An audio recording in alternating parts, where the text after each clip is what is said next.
In Attack of the Clones, we see Anakin rush Count Dooku and get struck with lightning. This caused him and Obi-Wan to be separated and ultimately lose the duel and risk their own lives, until Yoda came and saved them. But what if Anakin didn't rush Count Dooku in Attack of the Clones, and fought alongside Obi-Wan instead?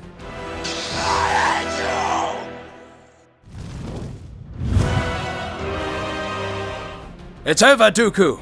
Surrender now, and the Republic will show you mercy. Obi-Wan says. Dooku looks at the two Jedi, calculating his odds. Master Kenobi, not so very wise of you. Mistakes from this moment on may be your last. I'm taking him now! No, Anakin! Wait! And this time, Anakin comes to his senses and doesn't rush Count Dooku. Yes, listen to your master, boy. Let's see what the Jedi Council have taught you. Anakin looks at Dooku. They have taught me how to control my emotions, something you failed to do. On the contrary, I believe my emotions are right where they should be. Anakin and Obi-Wan couldn't believe how far he had fallen to the dark side. The tensions were rising in the room. Anakin and Obi-Wan wouldn't back down though. There was no way. It is your choice. Join me, or die. For crimes against the Republic. You are under arrest, Dooku. I have bested members of the Jedi Council. This will be quick. Dooku looks at them both and ignites his lightsaber. Dooku presses forward towards Anakin and Obi-Wan, using his Form 2 lightsaber style, quickly gaining the upper hand and pressuring the two Jedi using all of his powers of the dark side. Obi-Wan struggled to keep up. Dooku was the most gifted duelist when he was a Jedi. Now those powers had been amplified through the dark side of the Force. As the battle continued, Anakin and Obi-Wan's chemistry built, using combos in their attacks to gain leverage as well as matching their Force attacks for the ultimate effect. Count Dooku could sense that Yoda was arriving, which terrified him to his core because he knew he wouldn't be able to battle all three. So he sped up his attacks to try and finish them both before Yoda arrived. But this left him vulnerable and he couldn't keep up with the Chosen One anymore. The more Anakin fought, the more powerful he became.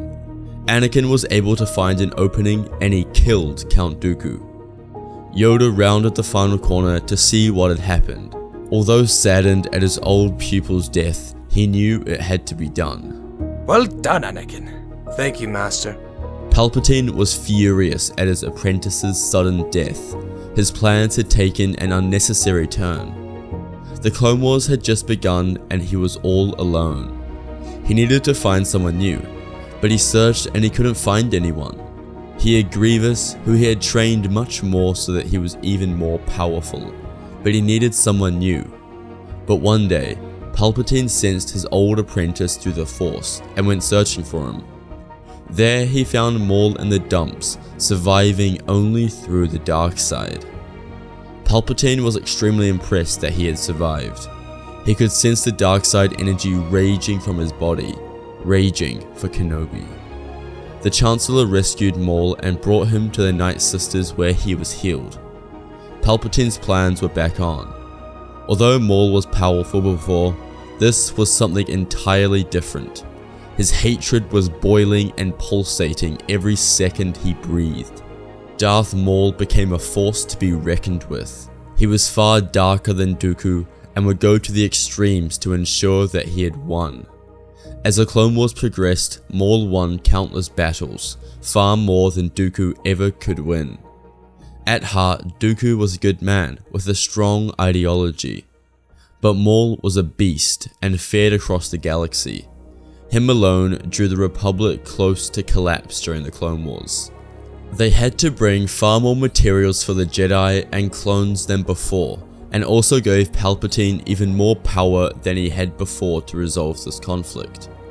After 3 years of fighting a long, deadly war, Palpatine was captured and brought on board the Invisible Hand, just as he was in Revenge of the Sith. But this time, instead of Anakin and Obi-Wan facing Dooku, they faced Darth Maul. Kenobi, I have been waiting for you.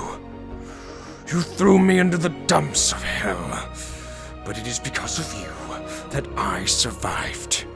The thought of killing you every day in the hole of misery brought me back to life. And look what you have become. A rat who has gone back to the master who left him to die. Maul ignited his lightsaber and attacked the two Jedi. From the start, it was obvious that Maul was targeting Obi-Wan. Maul's instructions were clear: separate Obi-Wan from Anakin and then get inside Anakin's head to provoke him. But Maul didn't quite separate Obi-Wan from Anakin. Instead, he used his power and anger for the Jedi Master and killed him, slicing him in half the same way he did to him all those years ago. This enraged Anakin. If the goal was to provoke him, then he was provoked. He screamed at his master's death and began swinging wildly at Maul. Your master deserved to die. He means nothing, especially now that he is dead. Anakin used all of his strengths on the Sith, just as Maul continued to talk to him. But very quickly, Maul realized that he needed to stop talking and focus on defending himself from Anakin. The Chosen One's powers were finally realized. After a decade of being kept in a box, Anakin Skywalker was released, and he swung like crazy. Maul couldn't keep up with the immense speed, just as Anakin impaled him through the stomach, killing him. He unlocked the Chancellor's handcuffs and immediately rushed to Obi-Wan. Master, I'm so sorry. Obi-Wan! Anakin, we must leave before more droids come. Anakin, come. We must leave. Anakin calmed himself and left. The next few events would transpire as normal. They would return to Coruscant and life would continue, although Anakin was distraught at his master's death. Then he received visions of Padme dying, which made him go even more insane. He searched everywhere for any answers and thought that there must be something in the restricted section of the Jedi archives. However, the following day Anakin wasn't granted the rank of Master, and therefore he couldn't enter the restricted section. He blamed the Council for everything, becoming more and more upset as time went on. It was their fault he couldn't save his mother, it was their fault Ahsoka left the Order, and it was their fault that Obi-Wan had died. Now they were gonna make Padme die. Then Palpatine came out as the Sith Lord that they were looking for. Palpatine promised that he could save Padme from death. First shocked and falling back on his Jedi ideals, he left and told Mace Windu. He was told to wait in the council chambers, but as he went there, he realized what was going to happen. Palpatine would be killed, and once again the Jedi would be at fault for Padme's eventual death. So he left for Palpatine's office, entering just in time to save Palpatine. He ignites his lightsaber and kills Mace Windu, thus purging himself from the Jedi and becoming a Sith once and for all. His entire life had been building to this moment. That night, Anakin went into the Jedi Temple and executed all of the Jedi Knights. They were no match for him and he left quickly. He then went to Mustafar and killed the Separatist leaders and turned off all the droids in the galaxy. Now it's important to note here that because Obi-Wan is dead, there will be no duel on Mustafar, which means Anakin would keep all of his limbs. He also didn't lose a hand to Count Dooku 3 years earlier, which means at this point, he is so much more powerful than he was in Revenge of the Sith. He also has more pain to draw upon after Obi-Wan's death, making him even more powerful. Back on Coruscant, Yoda would fight and lose to Palpatine and then go into exile on Dagobah. Anakin knew what he desired most. He was going to kill Palpatine and take control of the galaxy. Anakin enters Palpatine's office once again and ignites his lightsaber. It is over, my master. All of the Jedi have been wiped out. Now you must die. Lord Vader, your power has grown strong. Show me what you can do. Palpatine ignited his lightsaber and the two began to duel. The battle was long and fierce, but also one-sided the entire time, Palpatine was absolutely no match for Anakin. He had every limb on his body and was more powerful than we have ever seen him before.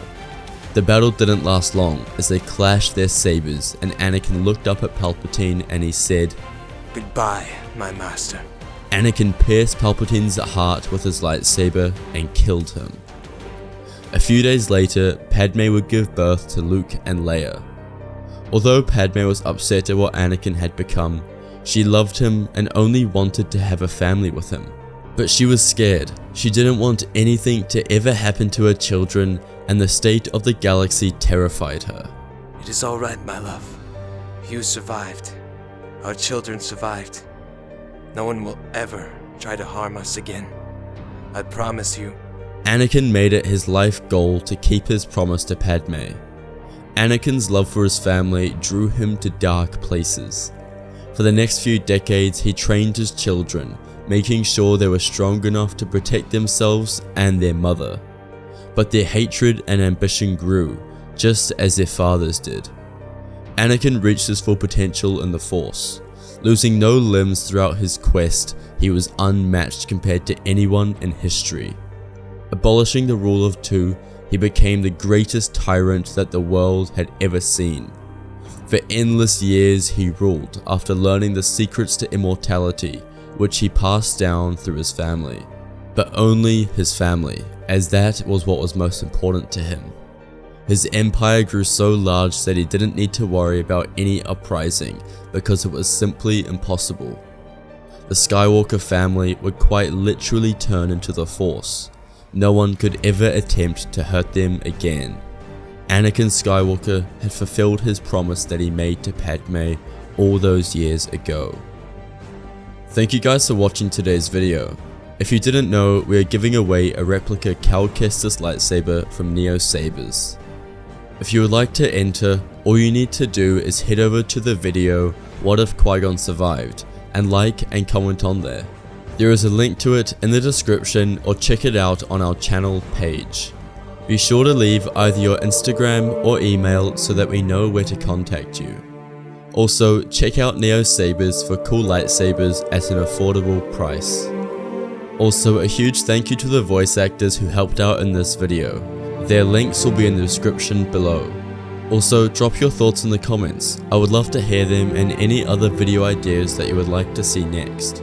I hope you all enjoyed it, and may the Force be with you.